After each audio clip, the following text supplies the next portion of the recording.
نحمده ونصلي على رسوله الكريم اما بعد فاعوذ بالله من الشيطان الرجيم بسم الله الرحمن الرحيم رب اشرح لي صدري ويسر لي امري واحلل عقدة من لساني يفقهوا قولي۔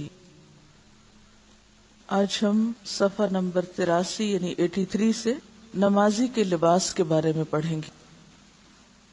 قرآن پاک میں ایک آیت آتی ہے سورۃ الاعراف میں کہ خذوا زینتکم عند کل مسجد، ہر مسجد کے نزدیک یا ہر مسجد میں اپنی زینت کا اہتمام کرو، اور زینت سے مراد یہاں لباس ہے۔ گویا نماز کی درستگی کا انحصار جہاں پاکیزگی پر ہے، صفائی پر ہے، وضو پر ہے، وہیں اس کے ساتھ ساتھ درست نماز کے لیے درست لباس کا ہونا بھی بے حد ضروری ہے۔ اگر لباس مناسب نہ ہو، سطر کے تقاضے پورے نہ کرتا ہو تو نماز ضائع ہو جاتی، کوشش رائے گاں جاتی۔ تو اس لیے یہ بھی ایک بہت اہم باب ہے۔ اب یہاں پر چونکہ مرد اور عورت کا فرق بھی ہے، اس لیے کچھ چیزیں اس حوالے سے آپ کے سامنے آئیں گی، اور اسی طرح کچھ احادیث ایسی بھی آپ پڑھیں گے جن میں منیمم لباس کا ذکر ہوگا کہ جس میں ایک شخص کی نماز ہو سکتی ہے۔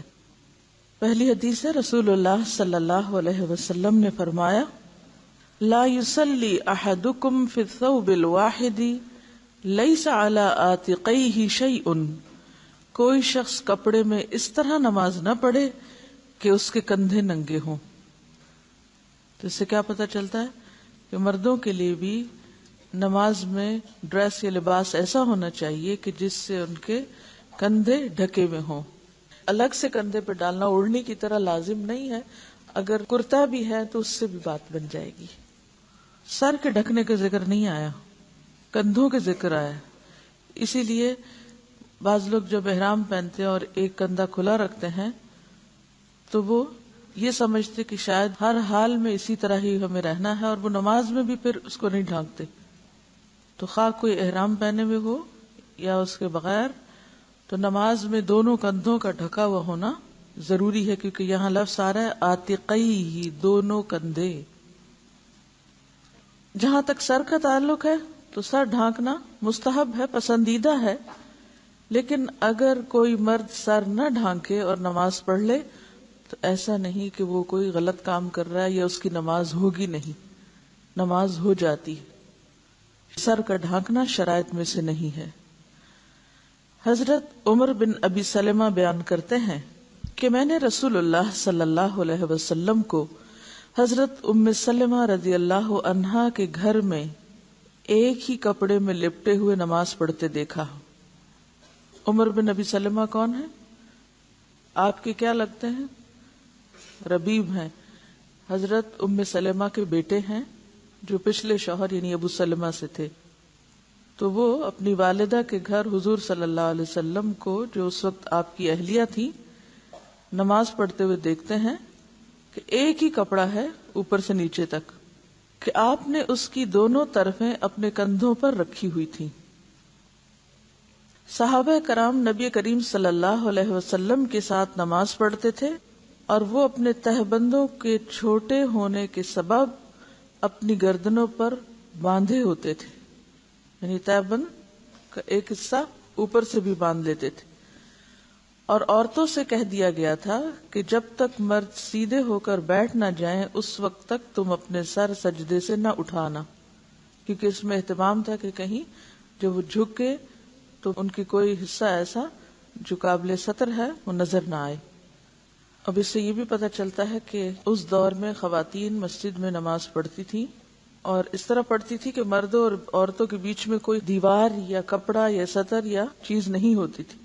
اسی لیے ان کو کہا جا رہا ہے نا کہ وہ بعد میں سر اٹھائیں، تاکہ پہلے مرد اٹھا چکیں۔ حضرت محمد بن المنکدر رحمۃ اللہ علیہ بیان کرتے ہیں کہ میں حضرت جابر بن عبداللہ کے پاس آیا تو وہ ایک کپڑے میں لپٹے ہوئے نماز پڑھ رہے تھے، اور ان کی چادر ایک طرف رکھی ہوئی تھی۔ جب وہ نماز سے فارغ ہوئے تو ہم نے ان سے کہا کہ اے ابو عبداللہ، آپ کی چادر پڑی رہتی ہے اور آپ نماز پڑھ لیتے ہیں؟ تو انہوں نے فرمایا ہاں، میں نے نبی کریم صلی اللہ علیہ وسلم کو اسی طرح نماز پڑھتے دیکھا ہے، اور میں نے یہ چاہا کہ ایسا ہی کروں تاکہ تمہارے جیسے جاہل مجھے اس طرح نماز پڑھتے ہوئے دیکھ لیں کہ اس طرح نماز ہو جاتی ہے۔ اس بات کو آپ سمجھنے کے لیے کہ کس طرح وہ ایک کپڑے میں پڑھتے تھے، آپ یوں سمجھیے جیسے ساڑی ہوتی ہے نا، ایک ہی کپڑا ہوتا ہے نا ساڑی، کچھ حصہ نیچے کو ریپ کر لیتے ہیں اور کچھ پھر اوپر سے لپیٹ لیتے ہیں، تو وہ پہننے کا انداز ایسا ہوتا تھا کہ جس سے نیچے کا سطر بھی اور پھر کندھے بھی ڈھک جاتے تھے۔ اس بات کو اتنا واضح کرنے کی ضرورت کیوں تھی کہ کوئی بھی ایسا شخص جس کے پاس کم سے کم لباس بھی ہو تو وہ یہ نہ کہے کہ میں نماز نہیں پڑھ سکتا چونکہ میرے پاس تو لباس ہی نہیں ہے، اور کم لباس میں نماز ہی نہیں ہوتی۔ نہیں، نماز ہو جاتی ہے اگر آپ سطر کی ان حدود کو پورا کر دیں، ان حصوں کو ڈھانک لیں جن کا ڈھانکنا ضروری ہے، چاہے وہ ایک کپڑا ہو یا دو ہو یا تین ہو۔ رسول اللہ صلی اللہ علیہ وسلم نے نماز میں منہ ڈھانپنے اور صدل کرنے سے منع فرمایا ہے۔ اس کتاب کے اوپر جنہوں نے احادیث کی تخریج کی ہے وہ حاشیے میں لکھتے ہیں، اگر آپ نمبر 2 کو نیچے دیکھیں، اس حدیث کو کہ منہ نہ ڈھانکا جائے اور صدل نہ کیا جائے، اسے امام حاکم اور حافظ ذہبی نے صحیح کہا ہے۔ میرے علم میں اس حدیث کی 2 ہی سندیں ہیں، ایک سند حسن بن ذکوان کی تدلیس کی وجہ سے ضعیف ہے اور دوسری اصل بن سفیان ضعیف راوی ہیں۔ اس سے پتہ کیا چلتا ہے کہ اگرچہ روایت موجود ہے مگر ضعیف ہے۔ اس حدیث میں منہ ڈھانپنے سے روکا گیا ہے، لیکن بعض جگہیں ایسی ہوتی ہیں جہاں پر سخت لو پڑ رہی ہوتی، یا خواتین ہیں جو نقاب اوڑے میں ہیں، یا پھر سخت سردی کا موسم ہے کہ جس میں آپ کو جسم کے ساتھ منہ بھی ڈھانکنا ہے، تو کیا ایسے میں پھر نماز نہیں ہوگی؟ کیا ہوگا؟ تو اس میں یہ ہے کہ یہ روایت ضعیف ہے، نماز ہو جاتی ہے اگر منہ ڈھکا ہوا ہو۔ عام حالات میں، نارمل حالات میں انسان کو اس طرح نہیں کرنا چاہیے، لیکن اگر ضرورت ہو تو ایسا کیا جا سکتا ہے، کیونکہ جن ملکوں میں بہت سخت سردی ہوتی ہے وہاں پر آپ ناک ننگا نہیں رکھ سکتے، ورنہ ناک ٹوٹ کے گر جائے گا، وہ بھی فریز ہو جائے گا۔ تو کہنے کا مطلب یہ ہے کہ دین میں بہت وسعت ہے۔ صدل کیا ہوتا ہے؟ کسی چادر یا کپڑے کو اس طرح اوڑھنا کہ دونوں طرف سے آگے کو لٹکا لیا جائے بغیر اس کے کہ اس کی ایک بل دیا جائے یا اس کو آگے سے باندھا جائے، یعنی کھلا چھوڑ دیا جائے۔ تو ویسے جیسے آپ دوپٹہ اوڑھے اور اس کے دونوں کنارے اگلی طرف کو کھلے چھوڑ دیں، جیسے اسکارف بھی بالکل ہی کھلا چھوڑ دیں آپ، یعنی اوپر سے نیچے۔ اس سے کیوں روکا گیا؟ کیونکہ اس سے نماز کے خشوع پہ فرق پڑتا ہے۔ جب آپ رکوع کرتے ہیں وہ آگے لٹک جائے گا، پھر جب آپ اٹھیں گے اور سجدے میں جائیں گے اور ہو سکتا ہے آپ کے گھٹنوں کے نیچے وہ آ جائے، جب دوبارہ آپ اٹھیں تو ان کو نکالتے نکالتے آپ کی نماز میں اتنی حرکت ہو جائے کہ آپ کا سارا خشوع ختم ہو کر رہ جائے۔ تو مراد اس سے یہ ہے کہ ایسا لباس نہیں پہننا چاہیے کہ جس کے پہننے سے انسان کی نماز کی ادائیگی میں کسی قسم کا کوئی خلل آئے۔ رسول اللہ صلی اللہ علیہ وسلم کے ساتھ عورتیں نماز فجر ادا کرتی تو وہ اپنی چادروں میں لپٹی ہوئی ہوا کرتی تھی۔ اس سے پتہ چلتا ہے کہ عورت کو چادر میں لپٹ کر نماز پڑھنا چاہیے۔ رسول اللہ صلی اللہ علیہ وسلم نے فرمایا، بالغہ عورت کی نماز اوڑھنے کے بغیر نہیں ہوتی۔ تو اس سے یہ پتہ چلتا ہے کہ عورت کو نیچے والے ڈریس کے علاوہ جیسے لمبا قمیض پہنی ہوئی ہے یا کیپ رکھی ہوئی ہے تو صرف وہ کافی نہیں، عورت کے لیے اوڑھنی ضروری ہے، یعنی دوپٹہ ضروری ہے، خواہ وہ اسکارف کی قسم کا ہو یا پھر سیدھا لمبا دوپٹہ ہو یا چادر ہو، تو یہ لازم ہے۔ بعض لوگ یہ کہتے ہیں نا کہ اگر ہم نے کوٹ پہنا ہوا ہے اور اوپر سے کیپ پہن لیں اور ہمارا سر ڈھک جائے تو یہ کافی ہے، یا بعض لوگ اسکارف اس طرح اڑتے ہیں کہ وہ سارے کا سارا کوٹ کے اندر ڈال لیتے ہیں اور اوپر سے کوئی چیز لپٹی بھی نہیں آتی، تو یہ درست نہیں۔ یعنی عورت کی نماز کے لیے کیا ضروری ہے کہ دوپٹہ یا اسکارف یا چادر وٹ ایور اوپر سے اس طرح بکل اس کی ماری جائے اور اس میں نماز پڑھی جائے۔ یعنی یہ واضح حدیث ہے کہ عورت کی نماز اوڑھنے کے بغیر نہیں ہوتی، دوپٹے کے بغیر نہیں ہوتی۔ حضرت ام سلمہ رضی اللہ عنہا فرماتی ہیں عورت اوڑھنی اور ایسے لمبے کرتے میں نماز پڑھے جس میں اس کے قدم بھی چھپ جائیں، یعنی نیچے تک آنا چاہیے، ٹخنے وغیرہ ڈھکے ہوئے ہونے چاہیے.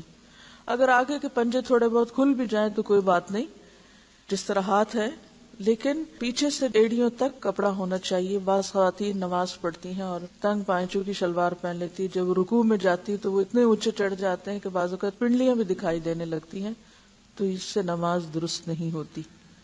یعنی ایسا کپڑا پہننا چاہیے کہ جو پاؤں تک جائے. جب آپ نماز کے لیے کھڑے ہو نا تو اپنے آپ کو اتنا سنبھال کے اتنے کمپوزڈ ہو کہ آپ پھر اپنے لباس اور اپنی ذات کی طرف سے بے فکر ہوں. جب ہم نے کپڑا صحیح سنبھالا نہیں ہوتا تو کیا ہوتا ہے؟ رکوع میں گئے چادر شریف نیچے، اٹھے اوپر کی، سجدے میں گئے پھر دھڑام سے نیچے، پھر لپیٹے، سارا وقت کھیل میں گزر جاتا ہے. موٹی موٹی ہم نے اون کی پشمینے کی چادریں اڑی بھی ہوتی ہیں، بھاری بھرکم، وہ ہر سجدے رکوع کے ساتھ نیچے، ہر حرکت کے ساتھ اوپر سے اتر جاتی. یا ایسے سلکی دوپٹے ہوتے ہیں کہ سارا وقت انہی کے لپیٹ میں گزر جاتا ہے.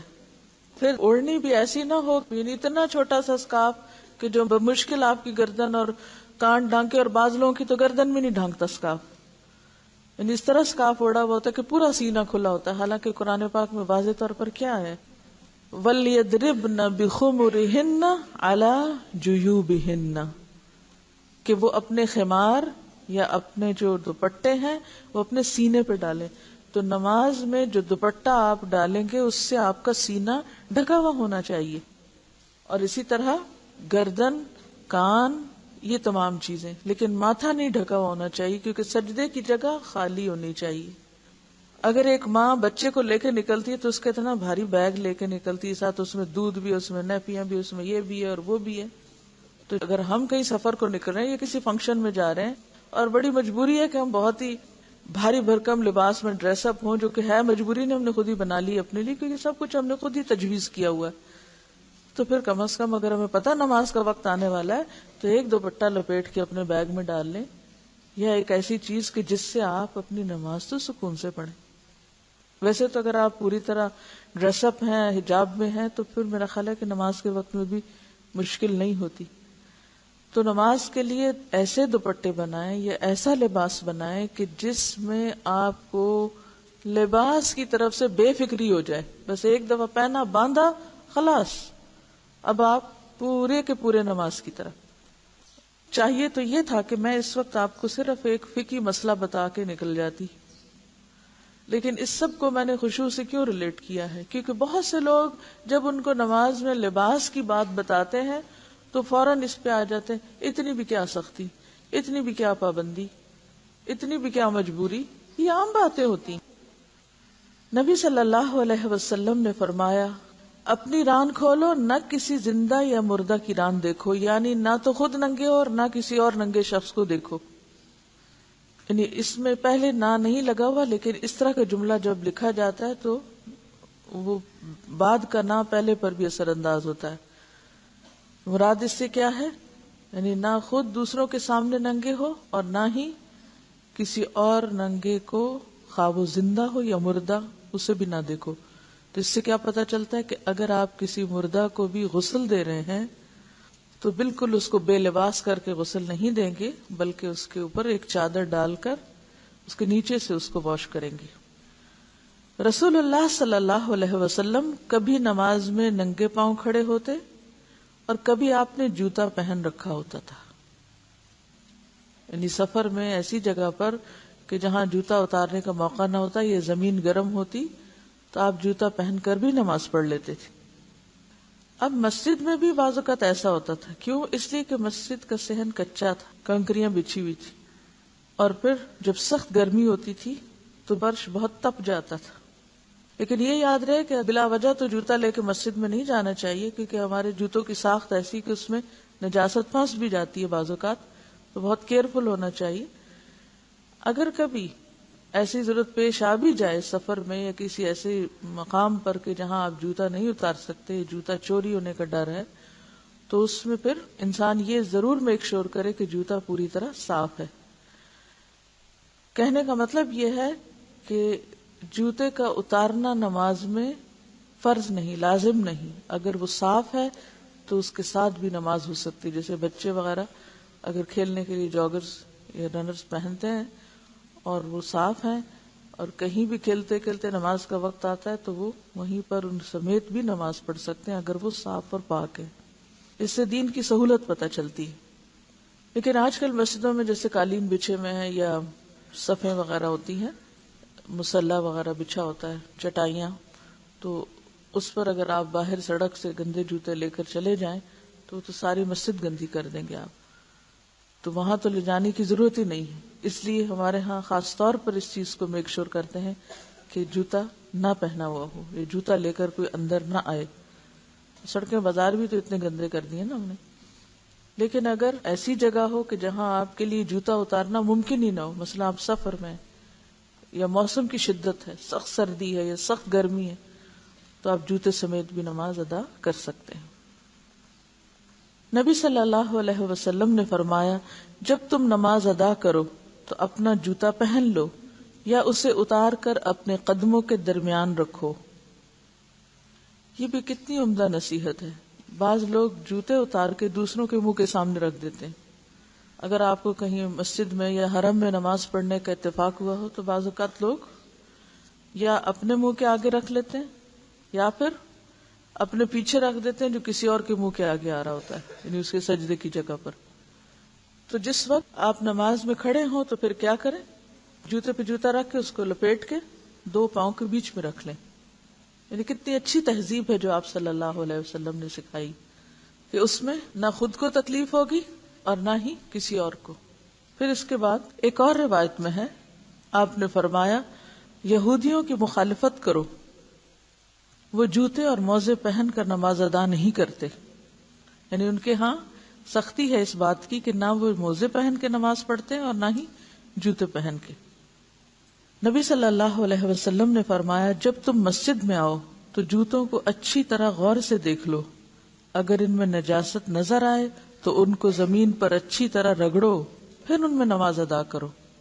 نبی صلی اللہ علیہ وسلم فرماتے ہیں جب تم نماز ادا کرو تو جوتوں کو دائیں یا بائیں نہ رکھو بلکہ قدموں کے درمیان رکھو، کیونکہ تمہارا بایاں دوسرے نمازی کا دایاں ہوگا. ہاں اگر بائیں جانب کوئی نمازی نہ ہو تو بائیں جانب رکھ سکتے ہو. تو اس سے کیا پتہ چلتا ہے کہ خاص طور پر اگر صف میں آپ نماز پڑھ رہے ہیں تو اس میں اگر آپ بیچ میں جوتا رکھتے ہیں تو ایک تو صف ٹوٹے گی، گیپس آ جائیں گے. دوسرے یہ ہے کہ جوتے کو اپنے دائیں طرف مت رکھو، بائیں طرف رکھو. ہاں اگر صف کا اینڈ ہو رہا ہے اور بائیں جانب کوئی بھی نہیں تو پھر کیا کرو، وہاں رکھ سکتے ہو، سامنے یا پیچھے رکھنے کی بجائے. یا پھر اگر بیچ میں نہ رکھنا چاہیں تو بائیں طرف اگر کوئی نہ ہو تو پھر آپ بائیں طرف رکھیں. اس سے آپ دیکھیں کہ آپ صلی اللہ علیہ وسلم نے کتنی باریکی کے ساتھ کتنی تدبیر سکھائی ہے مختلف کاموں کے کرنے کی، کتنے خوبصورت انداز سکھائے. یہ باتیں پتہ تھیں آپ کو پہلے؟ نہیں، عموماً نہ پتہ ہوتی ہیں، نہ ہم عمل کرتے ہیں، نہ ہی سیکھتے ہیں، نہ ہی سکھاتے ہیں. اسی لیے ہماری زندگی بس ایک ہیزرڈ قسم کی بے انتظام زندگی ہے. بس جو کام جیسے آیا، جیسے دل کیا ویسے کر لیا، جو خود کو سہولت ہوئی وہ کر لیا، جو من مانی ہوئی مرضی ہوئی وہ کر لیا. یہ نہ دیکھا کہ دوسرے کو اس سے یا اوور آل ایک ماحول پر اس سے کیا فرق پڑتا ہے. حضرت عبداللہ بن عباس رضی اللہ عنہ نے عبداللہ بن حارث کو دیکھا کہ وہ پیچھے سے بالوں کا جوڑا باندھ کر نماز پڑھ رہے تھے. آج بھی اور اس زمانے میں بھی لوگ بعض اوقات تھوڑے لمبے بال رکھ لیتے تھے. تو انہوں نے کیا کیا، نماز میں بالوں کو اکٹھا کر کے جیسے پونی ٹیل وغیرہ ہوتی ہے اس طرح، یا ان کو اوپر کر کے باندھ لیا. عبداللہ بن عباس اٹھے اور ان کے جوڑے کو کھول دیا. جب ابن حارث نماز سے فارغ ہوئے ابن عباس کی طرف متوجہ ہوئے اور کہنے لگے میرے سر سے تمہیں کیا سروکار تھا، تم نے مجھے کیوں ڈسٹرب کیا. ابن عباس نے کہا میں نے رسول اللہ صلی اللہ علیہ وسلم کو یہ فرماتے ہوئے سنا ہے بے شک اس طرح کے آدمی کی مثال اس شخص کی سی ہے جو مشقیں بندھی ہوئی حالت میں نماز ادا کرے، یعنی اس کو بیڑیوں میں جکڑا ہوا. جوڑا ایسا ہے کہ ایک ہے بال کھلے جس میں آپ ریلیکس ہیں، اور جو ہی آپ نے بال اس طرح باندھے کہ وہ ٹائٹ ہو گئے کہ جس سے آپ کی توجہ جو ہے وہ اس طرف جا رہی ہے، یا پھر یہ کہ وہ اونچے ہو گئے کہ جس سے آپ کا جو پیچھے سے بال ابھر کے دوسرا سر نظر آ رہا ہے، تو اس سے منع کیا گیا ہے۔ تو اس سے یہ پتہ چلتا ہے کہ نماز میں انسان بالکل ریلیکس رہے، بالکل یکسو رہے، کیونکہ اگر انسان اس وقت کسی بھی چیز میں بندھا ہوا اپنے آپ کو فیل کرتا ہے، اور اس سے صرف جڑا ہی نہیں بلکہ ٹائٹ لباس یا اس طرح کا لباس کہ جس میں انسان خود کو قید محسوس کرے اور پورا خشوع نہ آ سکے، تو وہ نماز کی خشوع میں رکاوٹ بنتا ہے، اور اگر خشوع نہیں تو نماز ہی کیا۔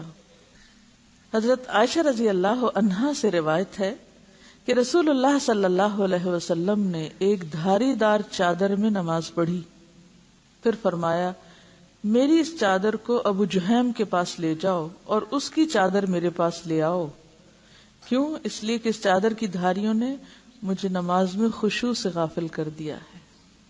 اب آپ دیکھیں کہ ہماری نمازوں میں کیسے کیسے پھول بوٹے حائل ہوتے ہیں، لیکن ہم نے کبھی فکر نہیں کی۔ تو اس سے کیا پتہ چلتا ہے کہ دیوار پہ کوئی ایسی چیزیں لگی ہوئی ہیں، یا پھر جائے نماز پر بہت سی دھاریاں اور رنگ برنگ کے ڈیزائن بنے ہوئے ہیں جو مختلف شکلوں میں نظر آتے رہتے ہیں نماز میں کھڑے ہو کے، کبھی وہ کسی کی شکل بن جاتی ہے، کبھی کوئی وہ ڈیزائن بن جاتا ہے۔ تو ایسی چیزوں پر نماز پڑھنے سے اجتناب کرنا چاہیے۔ اب ہم یہ تو نہیں کہہ سکتے کہ اس کی نماز ہی نہیں ہوئی، لیکن یقینی طور پر اس کو خشوع کا درجہ حاصل نہیں ہوا۔ اسی طرح صحابہ کرام رسول اللہ صلی اللہ علیہ وسلم کے پیچھے نماز پڑھتے ہوئے گرمی کی شدت سے سجدے کی جگہ کپڑے کا کنارہ بچھا لیتے تھے، یعنی زمین پر کچھ بھی نہیں ہوتا تھا، وہ جب نیچے آتے سجدہ کرتے تو اپنے ہی لباس کا ایک حصہ سجدے کی جگہ پر رکھ لیتے تھے اور اس پہ سجدہ کر لیتے۔ یہ ایسے ہی ہے جیسے مثلاً آپ کسی ایسے کارپٹ پہ نماز پڑھیں جو انتہائی گندا ہے۔ کئی دفعہ ایسا اتفاق ہو جاتا ہے نا، آپ کسی شادی میں جاتے ہیں، شادی کے موقع پر تو لوگ کھانا خود بھی کھاتے ہیں، پلیٹوں میں بھی چھوڑتے ہیں، کارپٹ کو بھی کھلاتے ہیں، پھر بہرحال باقی لوگ اس کو صاف تو کر دیتے ہیں، لیکن اگر کبھی کسی ایسے موقع پر آپ کو نماز پڑھنی پڑے تو سجدے میں خشوع نہیں آتا، کیونکہ اندر سے ایسی اسمیل اور ایسا گھٹن محسوس ہوتی ہے کہ انسان ٹکا نہیں سکتا سر، ایسے میں کوئی جائے نماز نہیں۔ تو کیا کریں آپ؟ مثلا اگر آپ اسکارف اوڑے ہوئے ہیں یا آپ دوپٹہ اوڑے ہوئے ہیں تو نیچے جا کر اپنے ہی دوپٹے کو کارپٹ پہ بچھا کے اسی کے اوپر سجدہ کر لیں، تو اس سے آپ کی نماز بہتر ہوگی، اس میں خشوع آئے گا۔ جہاں تک ان سارے احکام کا تعلق ہے، اس میں دو بڑی باتیں سمجھ آتی ہیں، یعنی لباس کے سارے چیپٹر کو پڑھنے کے بعد دو چیزیں سمجھ میں آتی ہیں۔ ایک تو یہ کہ انسان جب اللہ کے حضور حاضر ہوتا ہے یا نماز پڑھتا ہے تو وہ ایسے ہی ہے جیسے کسی بادشاہ کے دربار میں جاتا ہے۔ جب آپ کسی بڑے سے ملنے کے لیے جاتے ہیں، اس کی ملاقات کے لیے، تو آپ کیا کرتے ہیں؟ صاف ستھرے ہو کر جاتے ہیں نا، سج بن کے جاتے ہیں، کپڑے پہن کے جاتے ہیں، فارمل ڈریس میں جاتے ہیں نا۔ آپ نے دیکھا ہوگا کہ بعض گیدرنگز ایسی ہوتی ہیں کہ جن میں انویٹیشن کے پیچھے ڈریس کوڈ لکھا ہوتا ہے، حالانکہ وہ انسانوں کی قائم کردہ مجلس ہے۔ تو اگر ان میں ڈریس کوڈ کا اہتمام ضروری ہے تو خالق کائنات اور بادشاہ کائنات کی مجلس میں ڈریس کوڈ کا اہتمام کیوں ضروری نہ ہو؟ اسی لیے جو پہلی آیت میں نے آپ کو سنائی تھی اس میں کیا تھا؟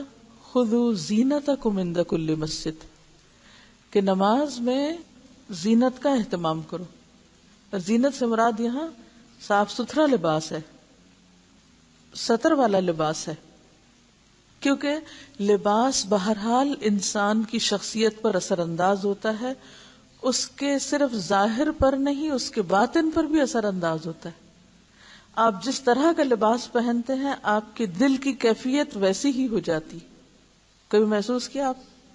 اگر آپ ہاف سلیوز پہنے ہوئے ہوں تو آپ کی فیلنگ اور ہوگی، آپ ٹائٹ ڈریس پہنے ہوئے ہوں تو آپ اور طرح چلیں گے، اور طرح سوچیں گے، اور اگر آپ ڈھیلا ڈھالا کیجول لباس پہنے ہوئے تو اور طرح۔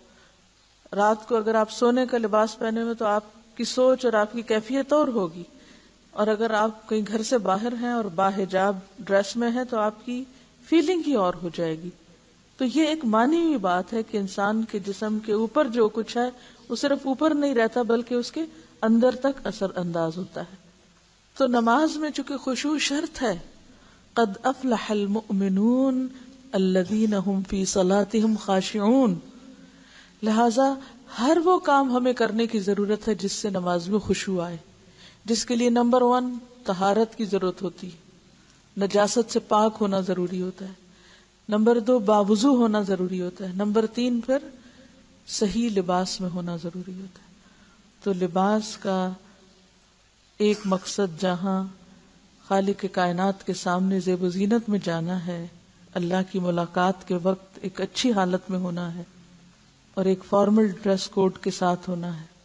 وہاں دوسری طرف نماز کی خشوع و خضوع کا اہتمام بھی ضروری ہے، اور اس لباس کا مقصود یہ بھی ہے کہ نماز میں خشوع آئے اور دھیان اللہ ہی کی طرف رہے. اس لیے لباس میں بھی ہر وہ چیز منع کر دی گئی جو کسی بھی طرح خشوع پر اثر انداز ہو. اب دیکھیے کہ نماز میں جو التفات قلبی ہے اس سے منع کیا گیا ہے. التفات کا کیا معنی ہوتا ہے؟ ملتفت ہونا. اس نے میری طرف کوئی التفات نہ کیا. التفات کیا ہے؟ توجہ کرنا، مائل ہونا. تو نماز میں اللہ کے علاوہ کسی دوسری چیز کی طرف مائل ہونا یا توجہ کرنا درست نہیں. دائیں یا بائیں جھانکنے سے منع کیا گیا ہے. یہ 2 طرح کا ہوتا ہے التفات. نمبر 1 التفات قلب اور نمبر 2 التفات بصر. التفات قلب کا کیا مطلب ہوتا ہے؟ اللہ کی طرف سے دل ہٹا کر غیر اللہ کی طرف لگانا. اور التفات بصر کیا ہے؟ اللہ کی طرف سے نظر ہٹا کر غیر اللہ کی طرف لگانا. یہ دونوں چیزیں منع ہے. جب تک انسان نماز کی طرف متوجہ رہتا ہے اللہ تعالیٰ اس کی طرف متوجہ رہتے ہیں، اور جب دل یا آنکھ کی توجہ غیر اللہ کی طرف ہو جاتی ہے تو اللہ تعالیٰ بھی اس سے اعراض کر لیتے ہیں، منہ موڑ لیتے ہیں. نقصان کیا ہے التفات قلبی یا التفات بصر کا؟ کہ جب تک آپ کا دھیان اللہ کی طرف ہے، آپ کے دل میں اللہ کی یاد ہے، آپ کی نگاہ ایک خاص مقام پہ ٹکی ہوئی ہے اور ادھر ادھر نہیں دیکھ رہے، تو آپ پر اللہ کی رحمت ہے. اور اگر آپ نے منہ موڑ لیا تو اللہ تعالیٰ بھی منہ موڑ لے گا. رسول اللہ صلی اللہ علیہ وسلم نے فرمایا، مسند احمد، ابو داؤد اور نسائی کی روایت ہے، نمازی جب تک نماز میں ادھر ادھر نہ جھانکے تو اللہ تعالیٰ اس کی طرف متوجہ رہتے ہیں، مگر جب اللہ تعالیٰ سے دھیان ہٹا لیتا ہے تو اللہ تعالیٰ بھی توجہ پھیر لیتے ہیں. کبھی محسوس کیا آپ نے یہ بات؟ جانتے نہیں، محسوس کہاں سے کریں گے کہ ہمارے ادھر ادھر دھیان کرنے سے ہم پہ کیا نقصان ہے. بعض لوگ ہیں بیچ گھر کے کھڑے ہو جاتے ہیں، جو آتا جاتا ہے گزرتا ہے، جو کوئی کام ہوتا ہے ادھر ادھر بھی دیکھتے جاتے ہیں، نماز بھی پڑھتے جاتے ہیں، پورا دھیان رکھتے ہیں ہر چیز کی طرف. کس کی آواز آ رہی ہے، کون آیا، کون گیا، بیل تو نہیں بجی، دروازہ تو نہیں کھٹکا. یہ التفات قلبی ہے اور بعضوں کا ساتھ التفات بصر بھی انتہائی ناپسندیدہ. آپ رکھیے اپنے آپ کو، اگر آپ سے کوئی بات کر رہا ہو، آپ سے کوئی ملاقات کرنے آئے، بعضوں کا تو ہوتا ہے نا کوئی آپ سے ملنے آیا، ہم اللہ کی ملاقات کو جاتے ہیں نماز میں، آپ سے کوئی ملنے آیا ہے، آپ اس سے بات کر رہے ہیں، آپ اس کی طرف متوجہ، آپ سارے کام کاج چھوڑ کے اس کے پاس بیٹھے ہیں، اور وہ کبھی دیکھنے لگتا ہے کہ آپ نے گھر میں کیسے پردے لگا رکھے ہیں، آپ نے کپڑے کیسے پہنے ہوئے ہیں، ادھر سے ادھر، نیچے سے اوپر، دائیں سے بائیں. کیسا لگے گا آپ کو؟ دل چاہے گا اٹھ کے ہی چلے جائیں، یہ مجھ سے ملنے آیا یا میرے گھر سے ملنے آیا. لیکن یہ کہ آج کل لوگوں کو یہ برا نہیں لگتا، اس لیے کہ لوگ اپنے گھر آنے پہ اتنا اصرار کرتے ہیں. میرے ساتھ اکثر ایسا تو لوگ کہتے ہیں ہمارے گھر ہے، میں کہتی بھی آپ سے ملنا تھا، آپ سے مل لیا. گھر کس لیے آؤں؟ اس لیے کہ ہم نے اتنے اچھے ڈرائنگ روم سجائے ہوئے ہوتے ہیں.